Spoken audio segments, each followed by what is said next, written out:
Rhapsody of realities. आज Wednesday 17 नवंबर 2021, बुधवार 17 नवंबर 2021। आज पास्टर क्रिस ओयाखिलोम द्वारा जो वचन हमको सीखने के लिए मिला है, एक्ट्स 19 चैप्टर 20 वर्स। प्रेरितों के काम 19 अध्याय 20 वचन। Acts 19 chapter 20 verse. प्रेरितों के काम 19 अध्याय 20 वचन। इस वचन के आधार से पास्टर क्रिस ओयाखिलोम आज जो विषय हमारे लिए सीखने के लिए दिए हैं, डोंट बाव टू ह्यूमन सॉल्यूशंस। मनुष्य के तरीकों में जो सुलझन मिलती है उसके सामने मत झुकिए। डोंट बाव टू ह्यूमन सॉल्यूशंस। जो मनुष्य के द्वारा मिलती है सुलझने, उसके सामने मत झुकिए। जब हम मैं अपनी ओर से बोल रही हूँ, जब हम कन्फेशन को कर रहे थे तब कन्फेशन में हमने यही सीखा है। मैं हमेशा रैप्सोडी ऑफ रियलिटीज़ जब शुरू करती हूँ तो उसमें मैं पहले प्रभु भोज लेती हूँ, अपने आप को परमेश्वर के अधीन सौंप देती हूँ, अपने घमंड को छोड़ देती हूँ, अपने दुख, निराशा, चिंताओं को छोड़ देती हूँ, और मैं जो भी मेरे मन के अंदर किसी के बारे में कुछ भी दुख कष्ट है तो मैं उसे भुला देती हूँ, निकाल देती हूँ, अपने अंदर उसको बने रहने नहीं देती हूँ। फिर बाद में मैं रैप्सोडी ऑफ रियलिटीज़ को कन्फेशन से स्टार्ट करती हूँ। जब मैंने प्रभु भोज ले लिया तो परमेश्वर के आत्मा की भरपूरी मुझ में हो जाती है और फिर मैं कन्फेस करती हूँ। ओके, तो मैं कन्फेशन से शुरू करती हूँ। तो कन्फेशन के शुरुआत से लेकर मनन करने का वचन जो रहता है वो मेरा स्टार्टिंग रहता है रैप्सोडी ऑफ रियलिटीज़ के लिए। ओके, तो वहाँ जो मैं सिखा रही होती हूँ तब तक तो मैंने ये वचन जो रैप्सोडी ऑफ रियलिटीज़ का पास्टर क्रिस ओयाखिलोम सिखाने के लिए ले रहे, इसके बारे में तो मेरे पास कोई जानकारी नहीं रहती है। तो आप उसको तुलना करके देख सकते हैं।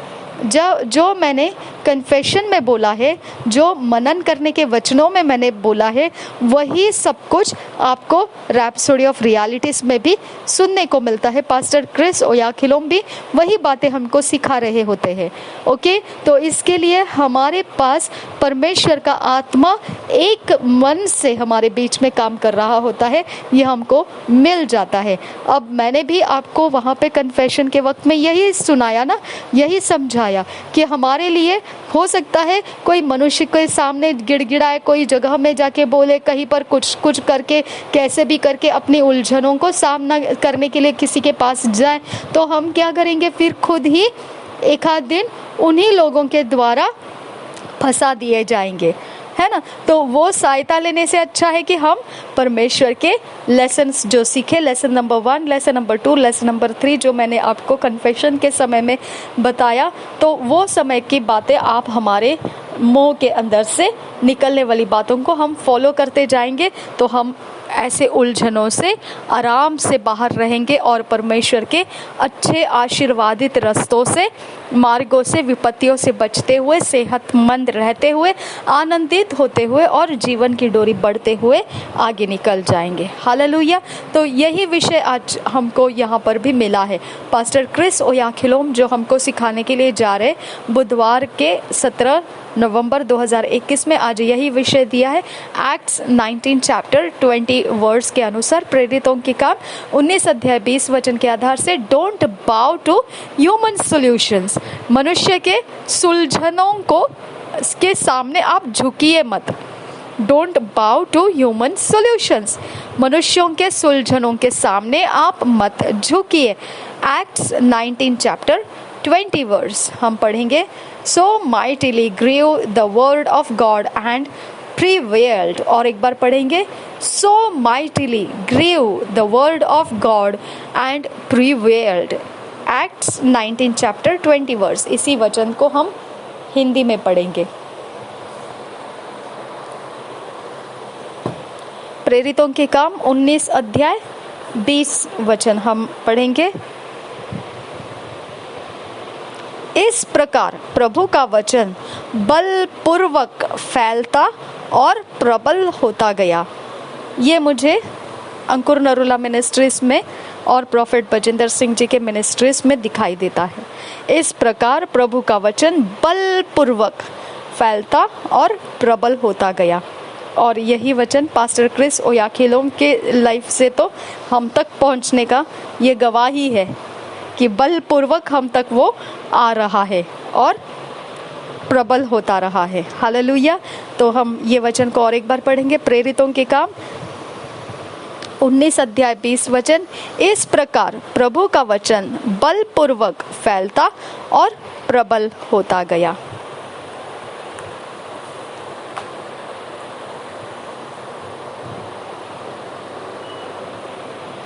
When it comes to your health, God's plan is for you to use the word to keep your body in divine health and not to bow to human solutions. जब आपके विषय में जो सेहत के बारे में है, जब आपके विषय सेहत के बारे में अगर कुछ आपके पास ऐसे मसले आ जाते हैं, उलझने आ जाते हैं, तो परमेश्वर की इच्छा आपके लिए जो है वही उपयोग में लाना है। वो परमेश्वर के वचन है जो आपके सेहत ईश्वरीय हो जाने के लिए है, ना कि मनुष्य के सुलझनों के सामने झुकने के लिए। जब भी आप सेहत के बारे में कुछ खतरे महसूस हो, आपको कोई भी आपके शरीर में सेहत में बिगड़ने की अवस्था आपको आ जाए, ऐसे सेहत के संबंधित कोई बातें आपके जीवन में आए, परमेश्वर की योजना आपके लिए यही है कि आपने परमेश्वर के वचनों को अपने शरीर के लिए स्वीकारना है, उपयोग करना है, ताकि आपका शरीर ईश्वरीय सेहत में बना रहे और आपने मनुष्यों के सुलझनों के सामने नहीं झुकना है। His word is medicine. The Bible says it produces health in your physical body. उसका वचन औषध है। पवित्र बाइबल कहता है कि उसके अंदर से सेहत आपके शारीरिक देह के लिए उपज कर आती है। इसी बात को हम पढ़ सकते हैं प्रोवर्ब्स 4 चैप्टर 20 वर्स से 22 verse. My son attend to my words, they are life unto those that find them and health to all their flesh. My son, attend to my words, they are life unto those that find them and health to all their flesh. Proverbs 4 chapter 20 verse to 22 verse। यही हम देखते हैं नीति वचन के 4 अध्याय के 20 वचन से 22 वचन के भाग में लिखा हुआ है। नीति वचन के 4 अध्याय के 20 वचन से 22 वचन के भाग में लिखा हुआ है। हम पढ़ेंगे उसे। हे मेरे पुत्र, मेरे वचन ध्यान धर के सुन। और क्या लिखा है 22 वचन में? क्या लिखा है? और उनके सारे शरीर के चंगे रहने का कारण होती है। हालेलुया। तो यहाँ पर क्या लिखा है? My son attend to my words, यानी हिंदी में हम ये भाग पढ़ रहे हैं 20 वचन का। हे मेरे पुत्र, मेरे वचन ध्यान धर के सुन। और फिर आगे इन्होंने सीधे 22 वचन का भाग लिया है, तो हम उसे पढ़ेंगे। क्योंकि जिनको वे प्राप्त होती है वे उनके जीवित रहने का और उनके सारे शरीर के चंगे रहने का कारण होती है। नीति वचन 4 अध्याय 20 से 22 वचन का भाग में लिखा है। The word health is the Hebrew मार्पे, इट मीन्स मेडिसिन। जो शब्द यहाँ पर लिखा है कि शरीर को चंगाई देती है, यहाँ पर हिंदी में क्या लिखा है? शरीर के चंगे रहने का कारण होती है। तो चंगा रहना ये जो है, इसको अगर इब्रानी और इंग्लिश में इसको लिखा है हेल्थ। हेल्थ, चंगा रहना मतलब हेल्थ। तो इंग्लिश में हेल्थ है, हिंदी में चंगे रहना है, और इब्रानी में इसका शब्द बनता है मार्पे, जिसका मतलब है औषधि। This means You can apply the word as you would a prescription drug. तो इसका मतलब क्या बनता है? जैसे आप औषध को एक समय समय पर अपने अंदर लेते रहते हैं, जिस प्रकार से आप किसी वैद्य से उसके लेने के तरीकों को प्राप्त किए होते हैं, उस तरीकों के आधार से आप औषधों को अपने अंदर लेते रहते, भरते रहते हैं, तो उसी प्रकार से ये मतलब बनता है कि आप परमेश्वर के वचन को भी उसी औषध के प्रमाण के अनुसार अपने शरीर में लेते रहना है। But the difference is God's word is far more effective. It never fails. फर्क इतना है कि परमेश्वर का जो वचन है बहुत ज़्यादा प्रभावशाली है और वह कभी भी नाकामयाब नहीं रहेगा। Perhaps you suddenly discovered a growth in your body that seems to be getting larger and diagnosed to be malignant. Don't get into a frenzy. हो सकता है अचानक आपने देखा कि आपके शरीर में कुछ मांस बढ़ रहा है, कुछ अलग प्रकार से वो दुखदाई बन रहा है, तो हो सकता है कि वह बढ़ता जा रहा है और अगर आपने उसके बारे में जांच पड़ताल की तो हो सकता है वह मांस आपके शरीर में बढ़ने का वजह कोई खतरे की निशानी हो सकती है आपके सेहत के लिए। तो आप बिल्कुल भी हड़बड़ी में नहीं जाना है, उससे डर के मारे आपके अंदर सहम नहीं जाना है। उस अवस्थाओं के बारे में फिर आपको पता लगने के कारण आप पगलाए नहीं जाना है, आपके अंदर बावलापन नहीं आना है, आपके अंदर कोई भी डर की अवस्था का आवेश आपके अंदर नहीं आना है, खिंच नहीं जाना है आपने। First, recognize that you are not an ordinary person. You are born again. You have the life of God in you. सबसे पहली बात जो आपने करनी है वो आपकी पहचान आपके अंदर आपने पकड़ लेनी है कि आप कोई साधारण इंसान नहीं हो, आप नया जन्म पाए हुए इंसान हो। आपके अंदर का जीवन परमेश्वर की ओर से आपके अंदर भरा गया है, परमेश्वर का जीवन आपके अंदर रह रहा है। Acknowledge and affirm this consciously and every so often. बारंबार इस बात को आप कबूल करते रहिए और दृढ़ता के साथ ध्यान पूर्वक इसे बोलते रहिए और बारंबार हर घड़ी इसे बोलते रहिए और ध्यान पूर्वक इसे बनाए रखिए अपने अंदर। Then affirm scripture such as Acts 19:20 so mightily grew the word of God and prevailed. आप दृढ़ता के साथ फिर बाद में वचनों को भी बोलना शुरू कर दीजिए, जिस प्रकार से प्रेरितों के काम 19 अध्याय के 20 वचन में लिखा हुआ है। प्रेरितों के काम 19 अध्याय 20 वचन, इस प्रकार प्रभु का वचन बलपूर्वक फैलता और प्रबल होता गया। और एक बार पढ़ेंगे, इस प्रकार प्रभु का वचन बलपूर्वक फैलता और प्रबल होता गया।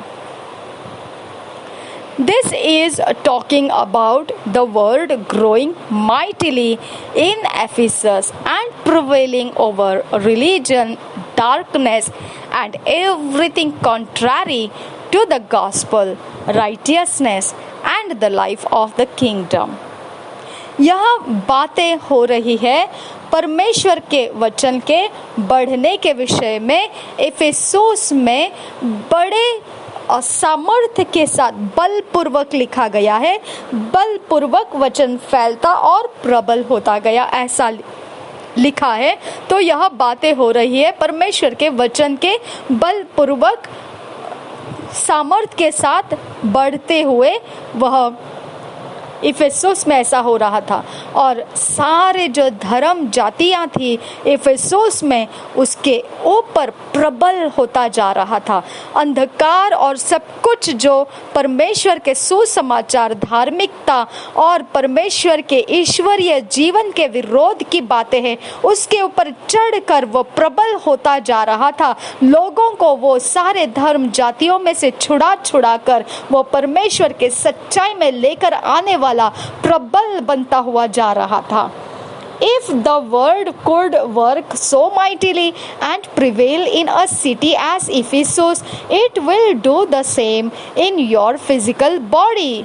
अगर वचन इतना सामर्थ के साथ और बलपूर्वक और प्रबलता का वो पूरा रूप लेकर उस सारे शहर के अंदर, इफिसुस के अंदर काम कर सकता है, तो इसका मतलब वही समान तरीके से वो हमारे शारीरिक देह में भी काम कर सकता है।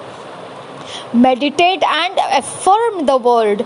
Declare that the word of God is growing in your mind, your heart, your blood, your brain and every fiber of your being. और आप मनन करना है और निश्चित बात यह वचन की आपने घोषणाओं में बोलना है कि परमेश्वर का वचन बलपूर्वक बढ़ता जा रहा है मेरे मन के अंदर, मेरे आपके हृदय में, आपके मन में, आपके लहू में, आपके दिमाग में और आपके सारे तंतुओं में जो आपके शरीर की सृष्टि में है। Talk to the growth and say, growth, you can't stay in my body because the word of God is the life of my body. The word of God is prevailing against you. You have no option but to dematerialize. Hallelujah. और फिर आपने बोलना है उस बढ़ते हुए मांस के टुकड़े को जो आपको परेशान कर रहा है या फिर आपको वह कोई खतरे के, सेहत के अंदर की खतरे की निशानी दे रहा है, तो फिर आपने उसको बोलना शुरू करना है फिर और कहना है, जो तो बढ़ रहा है मांस का टुकड़ा या कोई भी शरीर के अंदरूनी भागों में या बाहर कोई भी जो हमको हानिकारक लग रहा है, तो वहां पर रुक नहीं सकता है मेरे शरीर के अंदर, क्योंकि परमेश्वर का वचन मेरे शरीर का जीवन है। परमेश्वर का वचन प्रबलता के साथ तेरे विरोध आता है, तुझे जीत लेगा वो, और तेरे पास कोई दूसरा अवसर नहीं रहेगा इसके अलावा कि तूने वहां से खत्म हो जाना है, पूरी तरह से वहां से निकल जाना है। तेरे किए जितने भी उसके अंदर जो भी तेरे रचना है वो संपूर्ण रीति से तेरी रचना खत्म हो जानी है। This is how you use the word against sickness and disease. इस प्रकार से आप उपयोग करते हैं वचनों को बीमार और व्याधियों के विरोध में। You have to learn to always use the word, because if sickness causes you to bow to human solutions, it will dominate you. क्योंकि अगर बीमार अवस्था आपको मनुष्य के सामने जो सुलझने रखी जाती है मनुष्यों के द्वारा, उसके ही सामने झुकने के लिए मजबूर करेगी, तो फिर वही आपके ऊपर प्रभुता भी करेंगे। Before long, you could be faced with something humanly incurable. इससे पहले कि आप कोई ऐसा सामना करें जो कुछ इस प्रकार से है कि मनुष्य उसको सुलझा नहीं सकता है। All health challenges are opportunities to use the word of God. आप कोई भी समय हो जो मनुष्य रीति से सुलझाया नहीं जा सकता है, ऐसा समय आने के पहले ही आप ऐसे झुका लीजिए अपने आप को परमेश्वर के वचनों के आगे, ना कि मनुष्यों के सुलझनों के आगे। सारे सेहत के चुनौतियां अवसर है आपके लिए परमेश्वर के वचन का इस्तेमाल करने के लिए। If a Christian does not practice using the word against headaches, migraines, colds and fevers, what would he or she do if cancer, diabetes, arthritis or some terminal diseases strike? अगर मसीह इस प्रकार के अभ्यास नहीं करता होगा परमेश्वर के वचनों का इस्तेमाल करने का, जब उसके अंदर कोई सर दर्द आ जाए, कोई प्रकार के सर दर्द की बीमारी या फिर सर्दी खांसी या बुखार हो जाए, तो अगर वह परमेश्वर के वचनों से उन सारे बातों को हल नहीं कर लेता है, तो फिर ऐसा समय जब आए कि वह कोई कैंसर, डायबिटीज या हड्डियों की बीमारियां या कोई ऐसे जो मृत्यु तक पहुंचा देगी, ऐसे प्रकार की कोई बीमारियां उसके ऊपर झपट लगा ले, तब फिर वो क्या करेगा? सो यूज द वर्ड।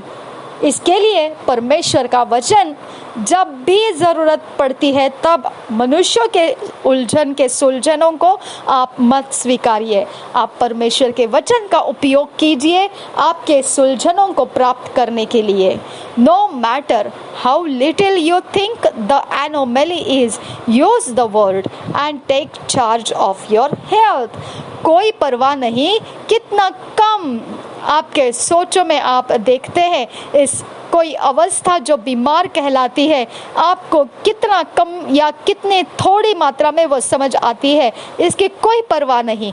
आप केवल परमेश्वर के वचन को इस्तेमाल कीजिए और आपके सेहत के ऊपर आप अधिकार ले लीजिए। Give no place to the devil. कोई शैतान को जगह मत दीजिए। Ephesians 4 chapter 27 verse. ये बात हम पढ़ते हैं इफिसियों की पत्री उसके 4 अध्याय के 27 वचन में। और न शैतान को अवसर दो। इफिसियों की पत्री 4 अध्याय 27 वचन। और न शैतान को अवसर दो। हालेलुया। पिता परमेश्वर, हम आपको धन्यवाद करते हैं कि तूने हमारे जीवन के लिए परमेश्वर पास्टर क्रिस ओयाखिलोम द्वारा जो मार्गदर्शन लाया है हमारे सेहत के विषय में, हम उसे स्वीकारते हैं। जैसा नीति वचन में तूने कहा, माई सन अटेंड टू माई इंस्ट्रक्शंस।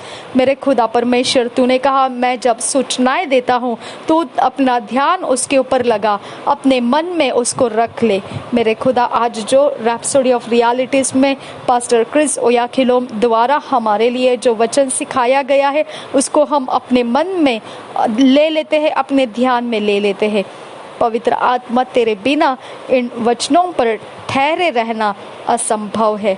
हमें इन वचनों के अधीन लेकर आ और हमें इन वचनों को हमारे अंदर इस्तेमाल होता हुआ प्राप्त होने दे। हम नासरी यीशु के नाम में विनती करते हैं, हमें इन वचनों के अंदर फिट एंड फिक्स कर और हमें ईश्वरीय डिवाइन ऑर्डरलीनेस, ईश्वरीय रचना में लेकर आ। नासरी यीशु के नाम में विनती करते हैं, सुन और कबूल कर मेरे पिता। आमीन, आमीन, आमीन।